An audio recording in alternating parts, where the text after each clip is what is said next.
Hi, everybody. Welcome to the effect of turbulent market conditions on ESOP transactions and annual evaluations.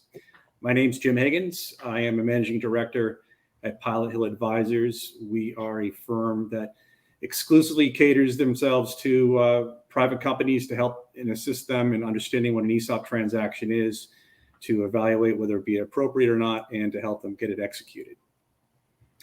Hi, everyone. I'm Mike Flesch. I'm a managing director with Alaris Financial. Alaris is a national publicly traded bank and trust company that offers a wide variety of retirement plan services, one of which, and the one I specialize in, is ESOP trustee services.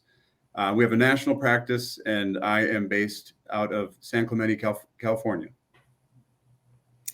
And hello, everybody. My name is Patrice Redonia, and I'm a partner at Markham, and I co-lead the national ESOP practice. I'm based out of Boston, Massachusetts. I've worked with ESOP companies for approximately 20 years, and in that capacity, where the Markham, with me leading the group, is the financial advisor to approximately, I would say, 7 to 10 ESOP transactions per year. But basically, at the core of the work that we do, we work with ESOP companies throughout the country, providing valuation advice to trustees related to both annual evaluations and transactions. Okay, so here's just some housekeeping tips that you guys probably have seen many times before. If you just pay attention to that, would be appreciated. Okay, and now we're going to review just quickly the agenda of what we're going to talk about today. So we have basically, we're here, as Jim mentioned, we're talking about the current macro environment and factors that impact valuations. Honestly, for ESOP or non-ESOP companies, but in this arena, we're definitely talking to our ESOP companies because it's affected all types of companies, no matter how they are owned. So we're going to talk about pandemic aftershocks, such as inflation, supply chain, labor supply, those nuggets that probably everybody is familiar with, and see how they affect a company and evaluation. We're going to talk about the lockdowns, PPP loans, ERC, just factors that where the government was involved in some programs and how that may have impacted a company's valuation.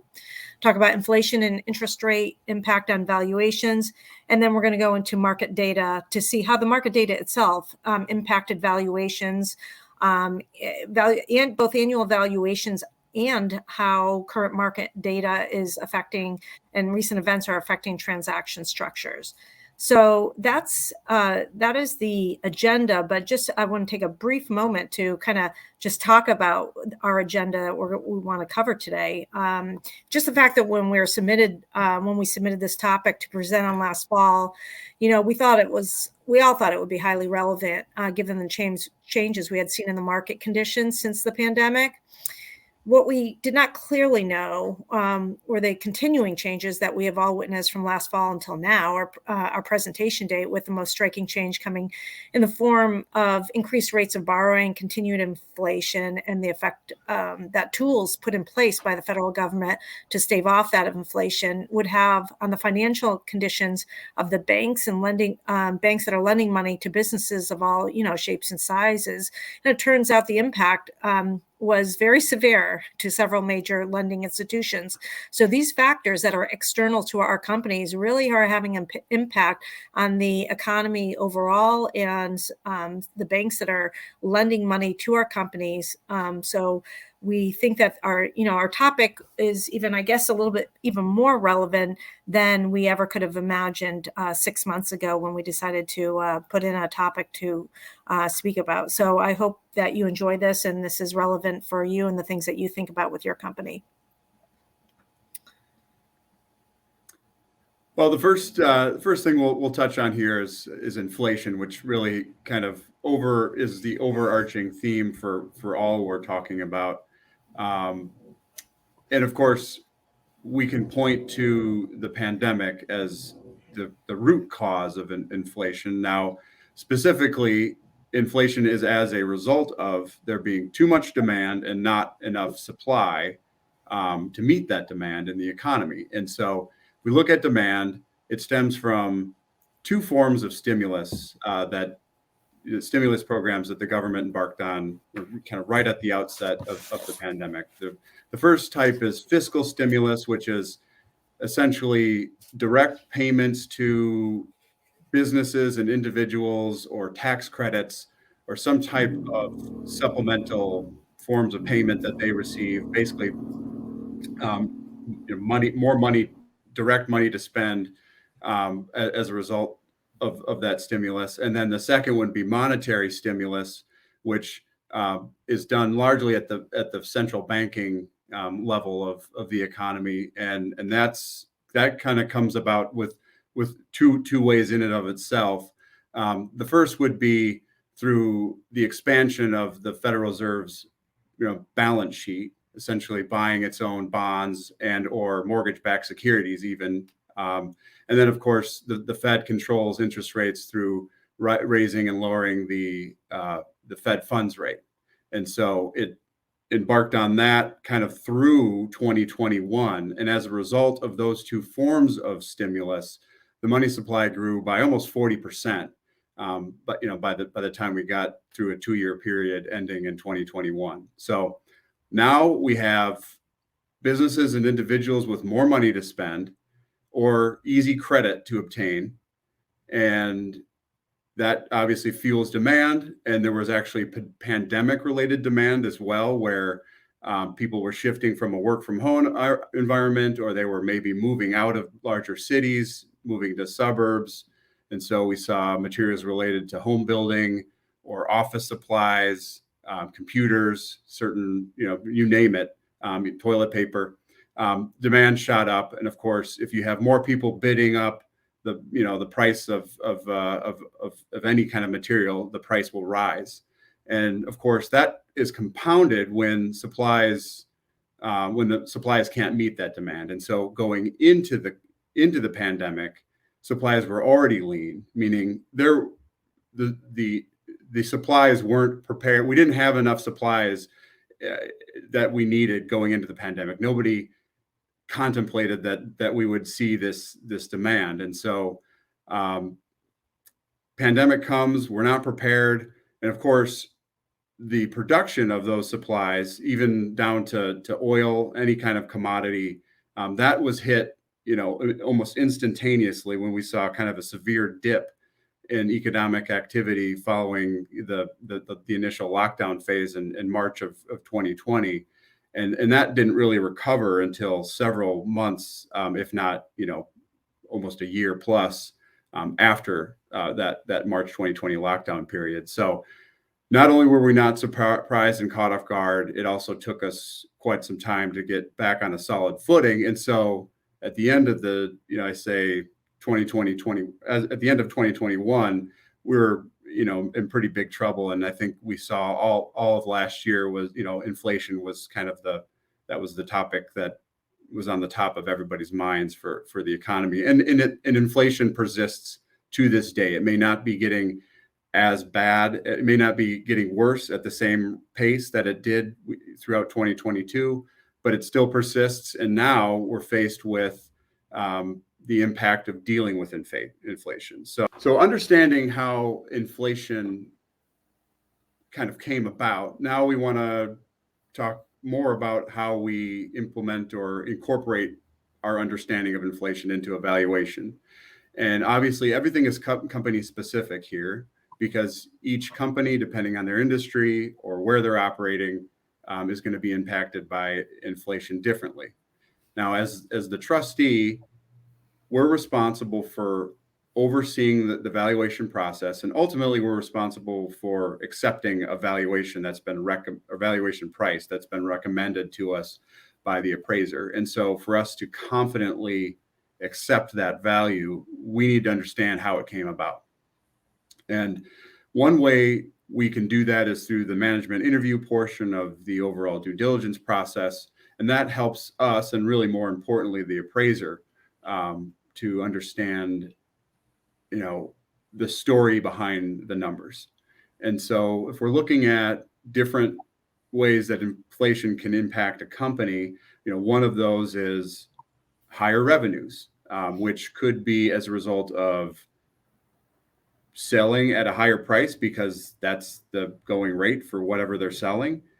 Or perhaps it could be a result of organic growth, or it could also be a result of higher demand, which we already touched on was a result of the government stimulus.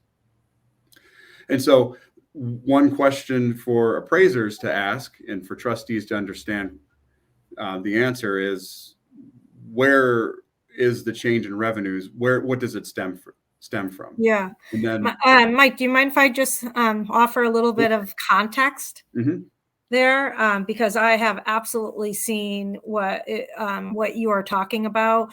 When I'm doing the valuation and we're looking, we're saying, wow, times are very tough. And it's true for all the things that we're going to talk about today. But a lot of companies, the revenues are up significantly, and really need to kind of look at that and bifurcate and understand a few things, understanding, where that pricing is now and where it was like in 2021. And you said about organic growth, like how much of it is output.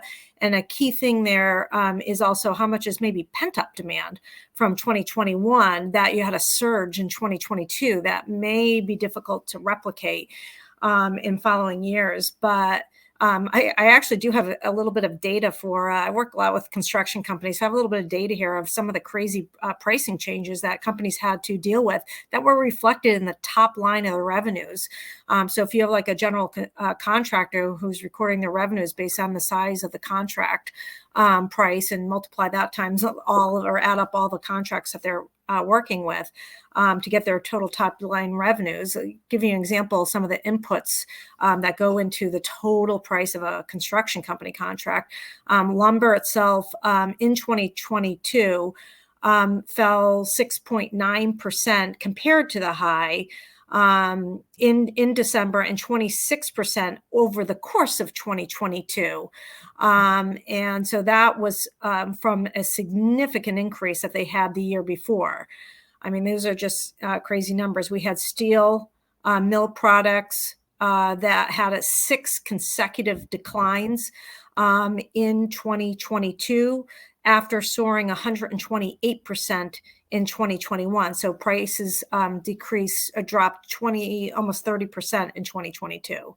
Ready mix concrete increased 13.6% in 2022, twice the 2021 increase and nearly 7 times the historical average. So there's some really funky numbers that are going into what makes up revenue, and kind of understanding that is important to understand what they're really producing. Yeah. And what makes it more difficult based on what you described is that it's a moving target. Yeah. And some skyrocket up and then fell down, and some skyrocketed up and didn't fall down as much. And so you got to keep up. Right. There's one benefit, which is we're valuing as a set date, but that doesn't necessarily because so much of valuation is forward looking. It's really hard to determine, even if you have the benefit of hindsight, which we do when we're doing an annual valuation, but we're supposed to ignore it, right? Is that only gives you so much help. Yeah, and you can at least identify the trends and what got them there to understand if that is going to be reoccurring, or if that would, understanding how that would affect the future. So yeah, and then I think a key thing you have on here is the protective language in contracts regarding all of this. How do you bid your contracts? For example, for a construction company, knowing that prices are changing and going like this so much, but keeping very, very keeping ahead of it, tightening terms of bids and contracts so that they can keep up with what the current date pricing is, and shortening the time period that you're basically providing pricing for. So instead of it being good for 3 months, maybe your pricing is good for a couple of weeks. I heard a company joke that it was good for the next 18 hours. So anyway, that's just a little bit more on that as far as some of the things that you can do given the environment. Right. And some companies were better positioned going into this inflationary environment because they had protective language in their contracts, or they were able to easily pass through costs to their customers. and others have had since, had to try to have those built in, and for some it's easier than others. But so that, again, we've touched on all these. I think it's important to understand how, just to put a bow on it, how to understand where how this is impacting revenues, and really in the most minute detail you can, and then how that rolls into the forecast. And Yes. remember, forecast is just management's best estimate based on what they knew as of the day, or knew or should have known essentially as of the valuation date. And so there's only so much we can expect from anybody who's putting together a forecast. And at the end of the day, it's important for the appraiser take this all into account, and for the trustee to understand kind of the whole thing, not just the forecast, but where the appraiser is coming from and analyzing it. Okay, great. Supply chain, again, this is kind of related to what we've been discussing here.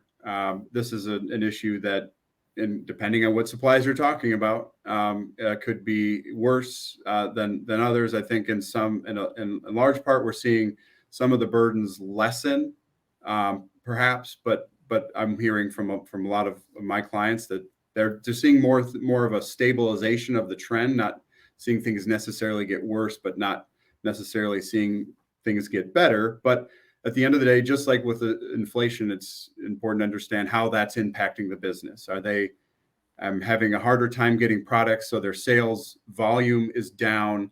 Are their customers going to different suppliers because they're unable to get product? And then, of course, how is it in fact impacting the company's ability to grow through capital expenditures? And then if they have overseas suppliers, what are they doing to mitigate risks? There's tensions between the U.S. and China. And of course, there were some issues just getting product from China just due to the tanker shortages and also the lockdown they had. Right there you go. So that again, number of things to consider here.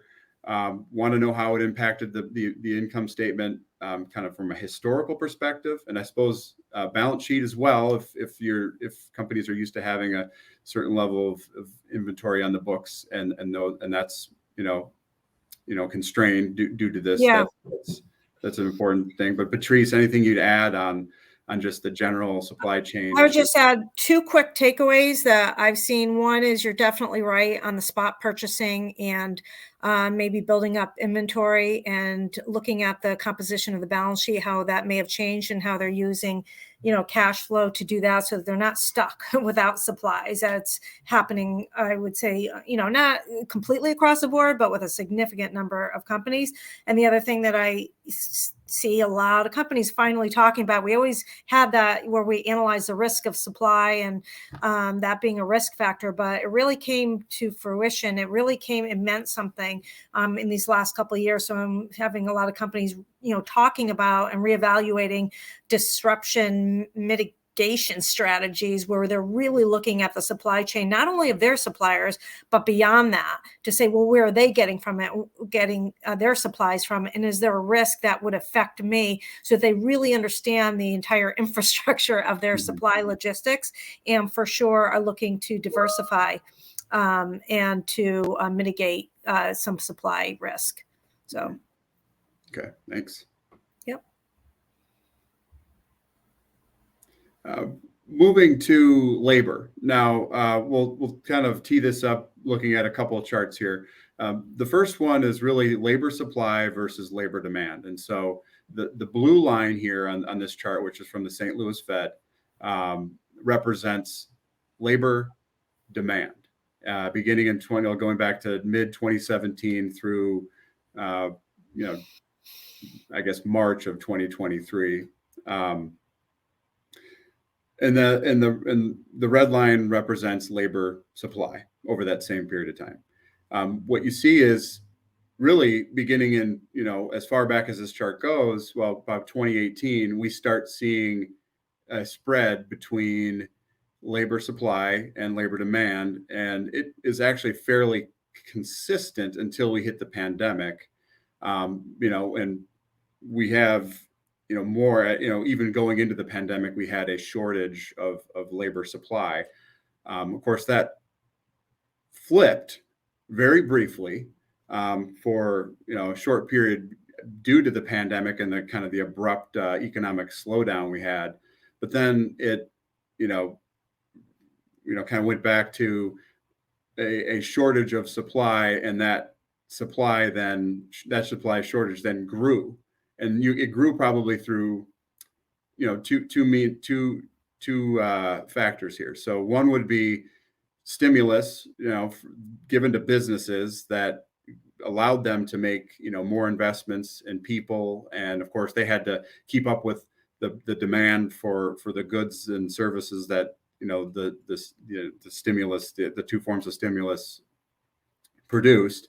And then of course people were essentially being paid to stay home, so supply was hurt as a result of that. And where we sit today is with about we're about a 5 million person shortfall in terms of supply versus demand. And so that will hopefully shrink and kind of come back to our norm, if you will. But it remains to be seen how long that's going to take and how painful it will be for us to get through that. But the next slide kind of speaks to the shortfall that we had going into the slide. And this, we've got this reflects the coming gray wave, and I shouldn't say coming because we're kind of at the peak of it right now.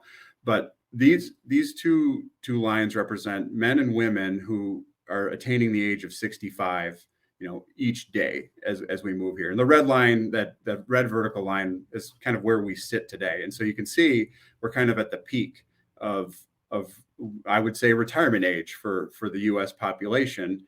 And we're not going to be back to 2018 levels really until probably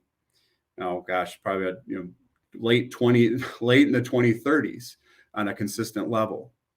So we've got a ways to go. And the point of showing this slide is just to suggest that really it's not just the pandemic that is causing this shortfall in labor. And what this represents is a headwind that I think we're going to see persist here for at least a decade. We have a large generation that is reaching retirement age en masse, and the generations that follow it are not as large. So we don't have the supply coming into the economy for labor as it exits. Understanding the cause, and I guess of where we are in terms of the labor shortage, and perhaps understanding that we may not be back to kind of a perfect level of supply and demand for labor. Nonetheless, it's an issue we need to consider, and it's an issue facing pretty much all of our clients. And appraisers should understand, and trustees should understand, how is this impacting the company? How has it impacted the company to date? Meaning, how did it impact revenue, sales, profits, leading up to today? And then, if these issues persist, how is that rolled into the forecast? Specifically, companies are probably paying their employees more, not just because of inflation, but because there's a demand for talent, or offering richer benefit programs. How is that impacting profits? What else are they paying to attract talent? Are they going through recruiters as opposed to going through job fairs? Are they paying bonuses to new employees, or referral bonuses to colleagues? And then what are they doing to kind of mitigate those expenses? And then, this is, actually kind of on a, different view of it. How is the company's workforce age distribution? So if they're younger on the whole, this may not be as big of an issue for them. Perhaps they've already dealt with the quote gray wave, and they've and as a result of that, they're younger. Of course, that could have other implications, meaning they may not have the their talent may not be as up to speed, but that's probably a little bit more difficult to quantify. Nonetheless, these are some issues that it's important for appraisers and trustees to know as they evaluate the various companies they deal with, and really how that's going to ultimately impact the bottom line, just not just historically, but also on a projected level as well. I'll just add in that from what I've seen, this is kind of goes in, it's labor, supply, inflation. It's kind of, we're always looking at, we know this is all going on. It's how are each of these companies, what measures are they taking and how are they responding? Are they making, taking steps? It's one thing to observe it, but what are the steps that they're taking? And the companies that I see are doing it really well, really understand the value of investing in their people, and they tend to have the higher higher retention rates as far as really investing in their people, making them feel that this is a great place to work and that they are progressing. Dollars are one thing, but there's dollars being dangled all over the place. So they've got to have other reasons to want to stay. So I'll just say that as an add-on. Other than that, I think you've hit all the points. Right. Yep. We can move on. All right. So lockdowns, we'll just touch briefly on this.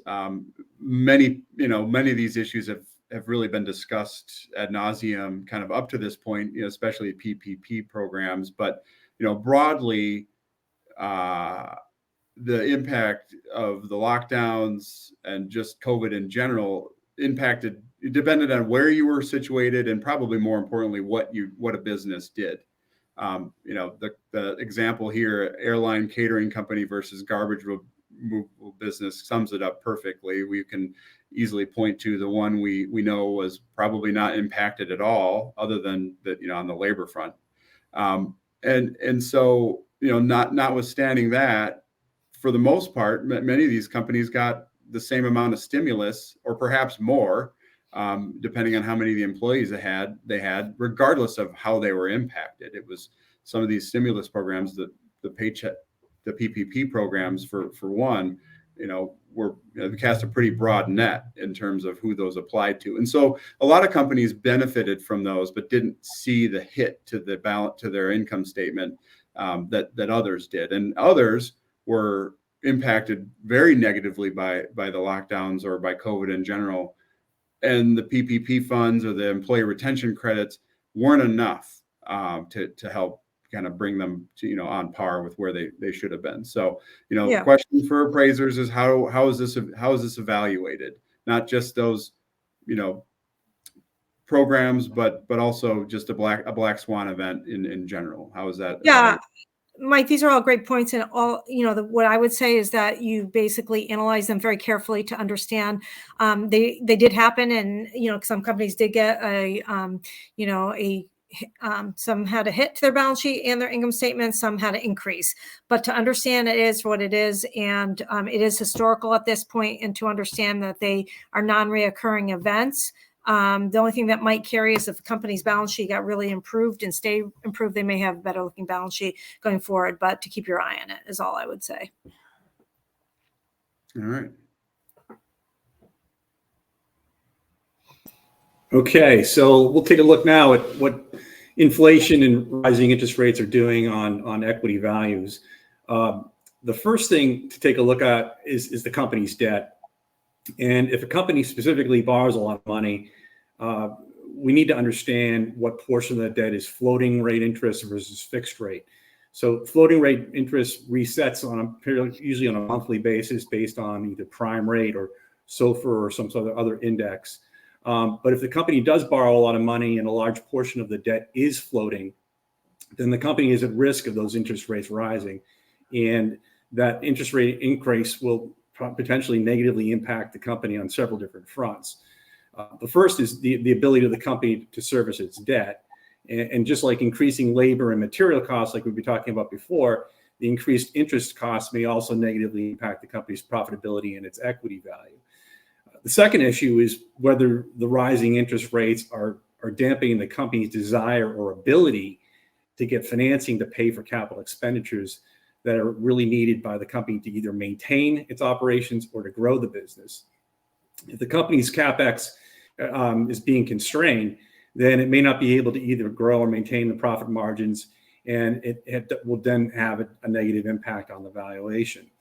And then finally, as it pertains to the debt, companies that are borrowing from banks often have to deal with financial covenants, which are ratios that the banks require them to conform to. And with higher interest rates, sometimes that can become much more aggressive or much more difficult for the companies to actually meet those financial covenants. And so that too may have a negative impact on valuation. But beyond the company's debt, equity valuations are not surprisingly being impacted by rising costs. I mean, appraisers will want to understand how an industry is responding to the higher costs and what specifically is the company doing about that. We've talked about that a little bit already. Certain industries are more sensitive to inflationary pressures than others. The trucking industry was negatively impacted by higher fuel costs, whereas by contrast, the rising inflation really had no impact whatsoever on the telecommunications industry. So we need to understand what's going on in those industries. And then the appraisers obviously wanting to understand how specifically the company is handling the increased costs. Has the company been able to pass the cost on to a client in the form of higher pricing, or are they basically taking it on the chin and not able to do it because competitive pressures are preventing them from raising the prices? But ultimately, with companies that have contracts, the appraiser will be looking to see whether the company in those contracts has the ability to pass on those additional costs. I have a plumbing contractor client that initially in their contracts did not have escalation clauses that allowed them to pass on the costs to the customers, and these are fixed bid contracts. But as time went on and those contracts and projects rolled off, certainly the new contracts had that ability. So if they didn't have the ability to pass on those expenses to the customer, ultimately it would be really have negatively impacted profitability, and therefore that would have negatively impacted the company's valuation. Next slide, please. So we're talking now about interest rates and what the Fed is doing to tamp down the inflation. Now, the Fed's mandate is basically to keep inflation relatively in a 2% per year band, if you will. And the Fed is obviously in the last several months encountered a lot of more inflation than they expected. So they're increasing the interest rates. Now, by increasing the interest rates, the Fed is purposely making it more expensive to consume. And when things become more expensive, we buy less of it. So, a 5-year auto loan for a new car used to be, a couple of years ago, 0% financing. Now it's on average about 6%. So the additional cost to make that acquisition and to buy that car is creating a dampening effect for the demand of that car. And hopefully that lower demand over time is going to reduce the pressure on prices. The Fed has really increased short-term rates so much so that the annual interest rate on a car loan is more than what it takes for a 30-year mortgage, which is really quite remarkable. The short-term rates are now higher than long-term rates, and this is a phenomenon known as, not to get too wonky, the inverted yield curve. And the inverted yield curve doesn't happen very regularly, but when it does, it's a situation where the short-term rates are longer than the long-term rates. Which brings us to the next slide, please. So in this slide, and again, not to get too wonky, but we're showing in the orange an inverted yield curve. The blue curve down below is from January of 2020, right before the pandemic happened. And it's what we call a normal yield curve. The short-term rate for a 1-month secure treasury bill was 1.5%.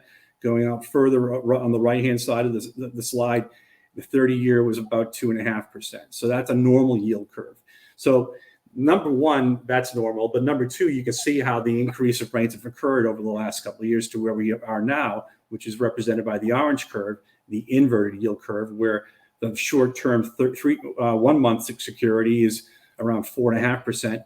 And then you go out to the 30-year security, 30-year bond, it's about 4%. So that's saying the market is telling us, the mortgage, I should say the debt market, the bond market is telling us that they're expecting the rates to be high over the short term and then lower over the long term. And that is going to show us, I mean, we're going to see why that's the case in a second. If you go to the next slide, please. So this slide there's a lot going on here, but the horizontal black line, if you're above it, you're in kind of a normal interest rate market where short-term rates are lower than long-term rates. If you're below it, those dips below that black line, that's an inverted yield curve situation. And over the past several decades, whenever the short-term rates become higher than the long-term rates, which is the inverted yield curve, it's usually a precursor to a recession. So the gray bars that you see on this chart are all recessions that have occurred over the past several decades. And virtually all of them are followed by situations where the yield curve went inverted, where that blue line falls below the black. So now we're all the way over on the right-hand side, and we now see that we're in an inverted situation. Short-term rates are higher than long-term. And that's usually a precursor to say, hey, we think the economy is going to be going into a recession. Next slide, please. So, Jim, just to ask a question on that, do you think it's with short-term rates being higher, and obviously the market's predicting that they're eventually going to come down, then that's the reason for the inverted yield curve.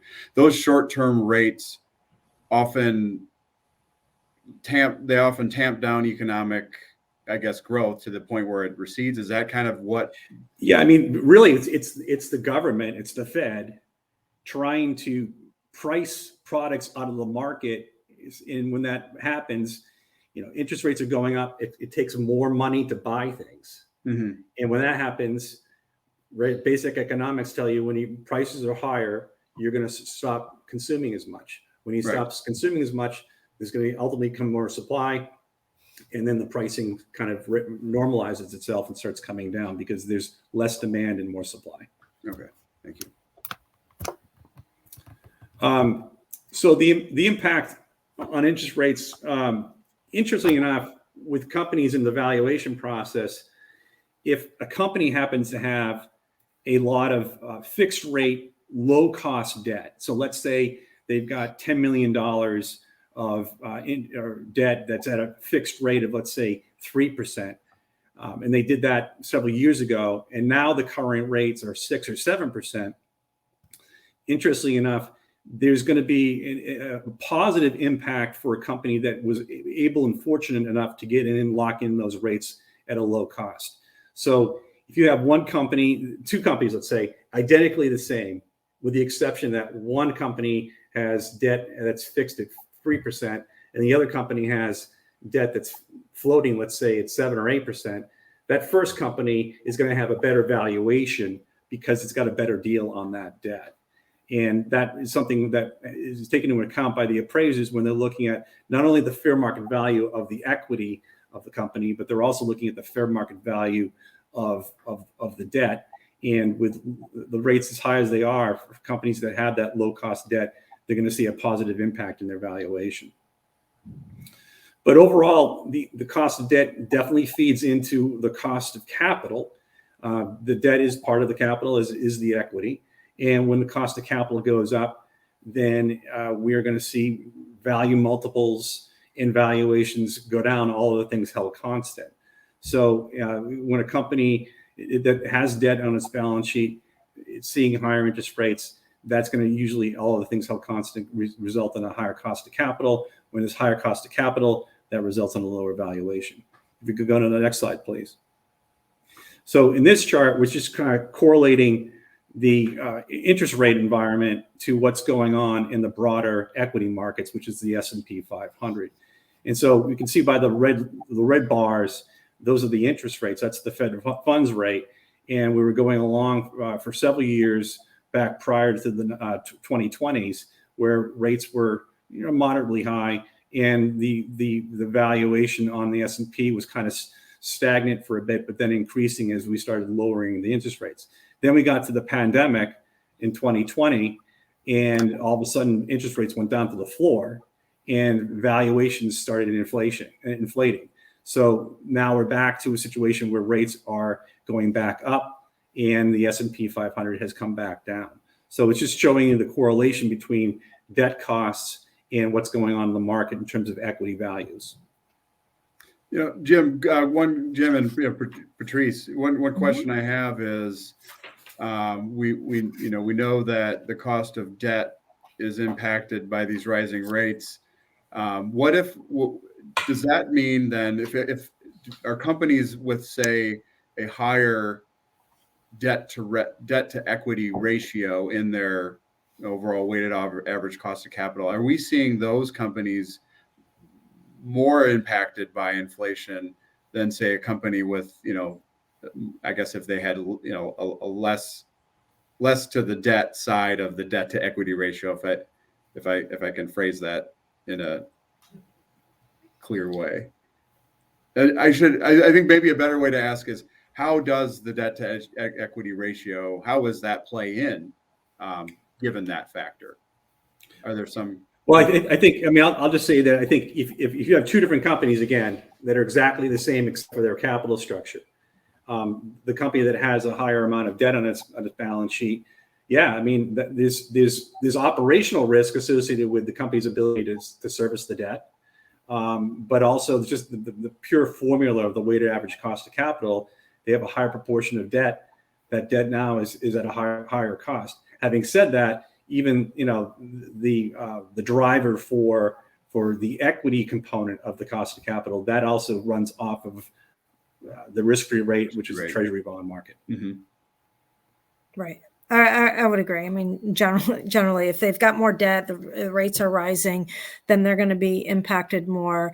And just for our audience, basically, a company is capitalized by either debt or equity financing, and there's a capital structure for each company. So a certain percentage of the operations are going to be financed with debt versus equity, and we look at the cost of both to determine what is the cost of the capital that it takes to that are incorporated in the value of the business. So that's basically what we're kind of always toggling, and we call it the weighted average cost of capital, because we weight both those capital sources, and then we look at the costs of each, and then we come up with a weighted average of both. So you definitely are impacted by factors impacting the equity as well as the debt. So it's kind of several things moving around at the same time that we're contemplating.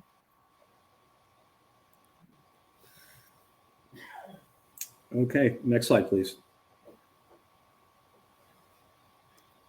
Okay, I think this is where we'll take over. And so what we really want to, this is tremendous background, both Mike talking through all the aspects that are going on in the market, and Jim getting wonky and showing us all of the charts and the great information to show how the market is actually changing and some empirical data to back that up. So what does all of this mean as far as when we value our companies?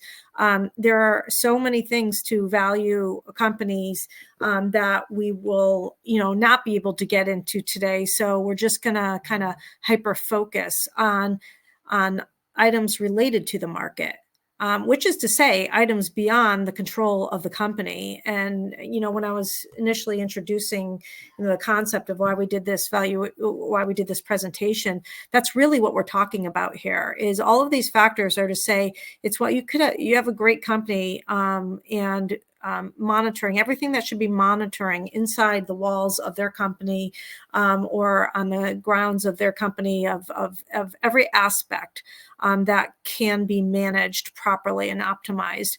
But we're talking about factors that are external to the company that are occurring around them that they have to respond to. So we are hyper focusing on those factors and what those factors do to each of our approaches when we value our company, a company. So when you value a company, there are three main approaches that always need to be considered to be in compliance with our standards and appraisal standards. So you're going to look at an income approach, which is to look at the income earning capacity of a company. and look at the actual cash flows of the company as it is being either forecast or how the company has been, historically having running with their cash flows. And we're looking at the company's earnings, and we're risk adjusting those to determine what value is this. And that is, I would say, 90% of the time with operating companies, you're going to see an income approach. The market approach is basically another approach where you're looking at companies that the multiples that of the value of the company in comparison to the level of earnings that they do. So whether you're looking at guideline public companies, as in public companies doing what your privately held company is doing, but they're typically quite a bit bigger, more diversified, and we're looking at the market cap of those companies in relation to their level of earnings and developing a market multiple. So that's one way of looking at a market approach. And the other approach is looking at private transactions of what a privately held company was sold for or transacted at in relation to their earnings, and their private databases that we can get for that information. So those are the two approaches that are looked at with the market approach.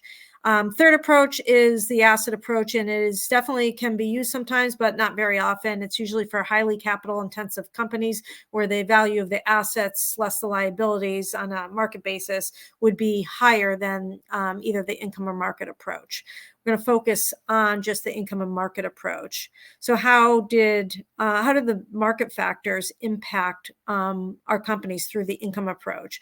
So we basically, just kind of put a very simple chart together to say it was meaningfully negative.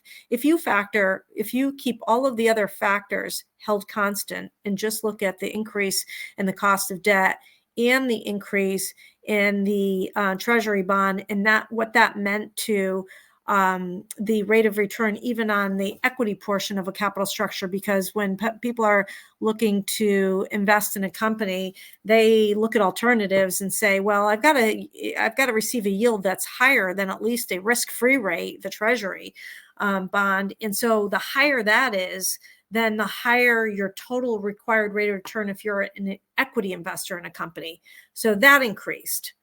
And when you are looking at the debt and saying, well, what's the cost of debt in my capital structure? That increased. So both of those factors increase. So the required rate of return for capital providers for companies overall increased. And what that means is when you actually say, convert your income approach or your earnings and your income approach to value using a required rate of return, the higher that rate of return, the lower the value. So with both of those factors increasing, as well as the risk of recession and the risk out there if contracts were not able to suitably cover the risks related to supply, logistics or inflationary pressures and labor issues, and there's kind of a host of risk factors out there. If that also increase, you're kind of seeing an increase in several elements that have impacted your company. So we found that it was meaningfully negative, the market factors for the income approach. And then if we look at the market approach for the guideline, publicly traded guideline companies, Jim showed a great slide before showing that the S&P 500 came down with the rise of the interest rates to combat inflation. With that S&P 500 coming down, the values of publicly traded companies have gone down, and that basically compresses the multiple. When you think of the market cap and the value of a publicly traded company, the lower that is, if you're basically doing an equation saying that's the numerator and your earnings is the denominator, the lower that numerator is, the more compressed that multiple is. So that had a meaningfully negative. There was multiples for publicly traded companies were absolutely lower December 2022 versus 2021. And as far as the other methodology within the market approach, the M&A comparable comps, so we haven't seen a significant change in that, but that takes time to collect data and takes time for the impact to really be felt, because that's not as quickly felt as, when you have information flowing much more quickly with guideline public companies and information being absorbed into market pricing. So we saw a slightly negative impact to the M&A comparable comps. So if we can move to the next slide. We just wanted to actually show the data that we collected. We have data in here to both show the cost of equity, which is a component in the capital structure. As far as if anybody would like to learn more about, how you determine the total required rate of return or the total weighted average cost of capital that we use, feel free to contact me. We could talk about it more, but these are the key inputs that go into that weighted average cost of capital to say what the required rate of return on the equity side is, and the equity discount rate. You can see a big change there from 2021. The risk-free rate, which is measured by the 20-year Treasury, was 1.9% and has been that low for years. And in 2022, that jumped to 4.1%, saying that, the Treasury bonds investing in a risk-free instrument could get me 4.1%. And then from there, I would add on other risk factors to say, what is the required rate of return I would need to invest in this company, particular company. Let's call it private company A. So there's factors such as equity risk premium to say this is a stock, it's not risk-free. There's a size premium to say this is a small company, because a lot of privately held companies certainly are smaller than the equity risk premium that you would use to determine that equity risk premium. So you add a factor for additional risk due to the size. And then this unsystematic risk premium is to say there's risks in this particular company that I see, and it's specific to this company. For that factor, I left it identical, showing 4% each year. So you could see that each of the market factors that you had no control over increased, and particularly the risk-free rate. And so the total rate of return that would be used, it went from 17% up to 19.3%. And that is true of every valuation that we do. There would be that type of delta for those market factors. Again, the unsystematic risk premium is specific to a company, but I left that constant. And then the second component of cost is the cost of debt calculation, showing that the pre-tax cost of debt for companies was on average 6% in 2021, and that's compared to 7.2% in 2022. If I looked at the company and looked at the same exact debt instrument, it rose from 6% to 7.2%. And so the after-tax cost of debt after you tax effect, that was going from 4.3 to 5.2%. So those are some of the changes in the inputs. I don't know if Mike or Jim, if you have anything else to add there. If not, we can continue to the next slide. It was just interesting on that one slide that when you saw the risk-free rate, the delta between the 2 years is about 1.2%, and that carried over into the broader debt market beyond just risk-free Treasury bonds. So the pre-tax cost of debt jumped by basically the same amount. Yep, exactly. All right, so let's go to the next slide. Okay, and so I wanted to show an example of two real companies that we valued in both 2021 and 2022. We looked at the same exact, this is for those guideline public company multiples, and we looked at the multiples that we developed using those companies. And you can see in 2021, if we looked at an EBITDA multiple, for a retail company, the median was 9.6 times. Again, these are publicly traded, so they tend to be maybe a little bit higher than you're used to seeing for privately held companies. Those same companies were at a multiple of 6.1, or a 36.5% increase if I held all else equal. So that's retail industry. And then if you go on to the next slide, we have a global transportation company, and same thing, same exact comps, went from a 7.4 times to a 5.9 times, or a 20% decrease. And I showed two industries just to remind you that the data is different and it's industry specific. So you have to, remember that it isn't that there's a blanket decrease for if you use the guideline public company methodology. So I think that's enough detail for, just showing the various approaches and the impact just that market data has on our valuation. So let's go to the summary page of this.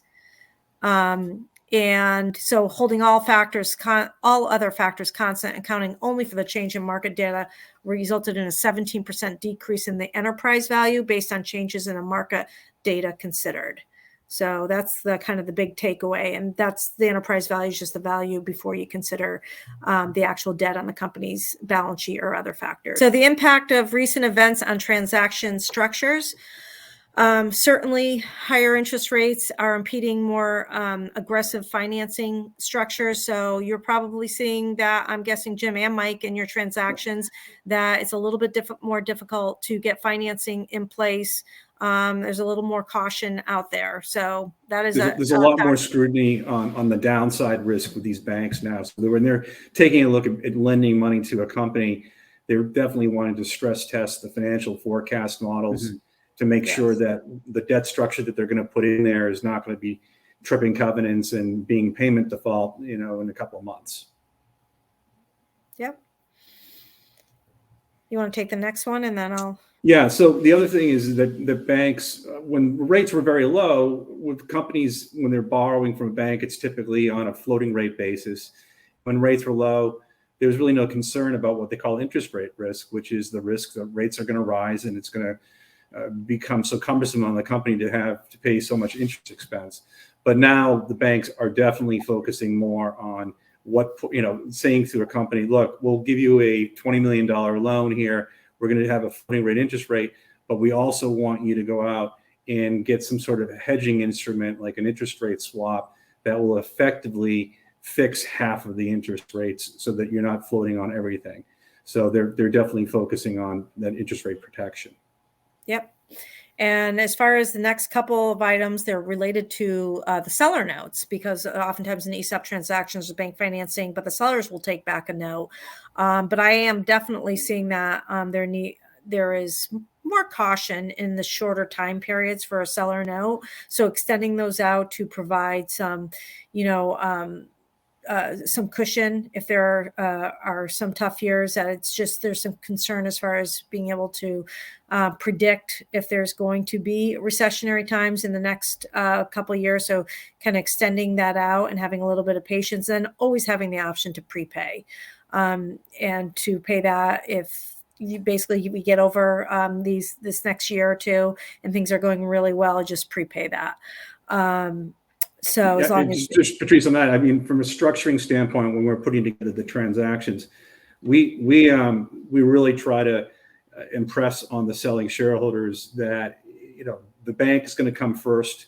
The bank's got to get paid off before they're going to get paid off, and it doesn't really make any sense to cause a lot of additional stress on the company by having a very compressed time period to get the seller notes paid off. So we try to stretch that out. And to your point, to the extent that the company performs well or overperforms, the company can always prepay that debt. So longer amortizations are better.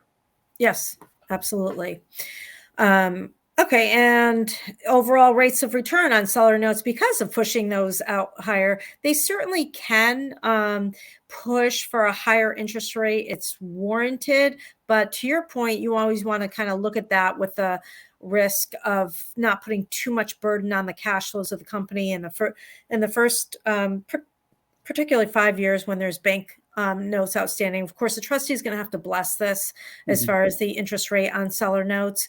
But the whole point of seller notes is to there are other things that you can do, such as offering warrants that would give upside equity to the selling shareholders to reward them for the risk that they're taking, so they could have a lower interest rate in the in the first few years and then have warrants to reward them. But there certainly is a case that they could have higher interest rates if they're looking to, basically be rewarded for taking on those notes. Right. And actually, playing into this as well as the value of the company, in this environment relative to what it would be in a lower interest rate environment where, as we just discussed, interest rates have a negative impact on values. And so perhaps you're paying less than you would have paid because rates are higher. And then some of that, return is, I guess, and it's not in the absolute purchase price. It's more in the, the return on the seller note or in the financing structure just as a whole. So they all play in, kind of interplay with each other there. And I guess I can lastly touch on this last bit. Now, clawbacks are not new. It's not a new concept for ESOP transactions. I would say, just broadly speaking, because we are in an uncertain environment, that's the tone of this entire presentation, that clawbacks continue to be an area where trustees should at least consider them. And everything is specific to the company, to what type of forecast it's putting out versus its historical results and the structure of the transaction. There are a million factors involved in what needs to be kind of considered in the overall clawback discussion. But I would just say that now, just as any time, it's important to consider that and to weigh that in to kind of the negotiation discussions that go on between the trustees and selling shareholders. And just for Mike, just to touch on that, just for folks that aren't familiar with the clawback or the earnout, a situation where the selling shareholders may not see eye to eye with the trustee on certain parts of the valuation. Sometimes to bridge that, what will happen is a mechanism being built into the deal that looks at the company's performance for a couple of years, let's say, or a year after the transaction. If the company overperforms a certain metric, there may be an earnout or additional monies paid to the selling shareholders. And conversely, if the company underperforms against that metric, then the ESOP, as the new owner or buyer of the stock, will get a price reduction on what they purchased. Mm-hmm. Yeah. Okay. I think that's all we have for you today. I hope you have enjoyed this content and looking at how the markets really have affected valuations. And next time somebody asks a question, well, how long is a valuation good for? Kind of need to know some of the factors that are affecting it and how things can change fairly rapidly. Thank you. Thank you all.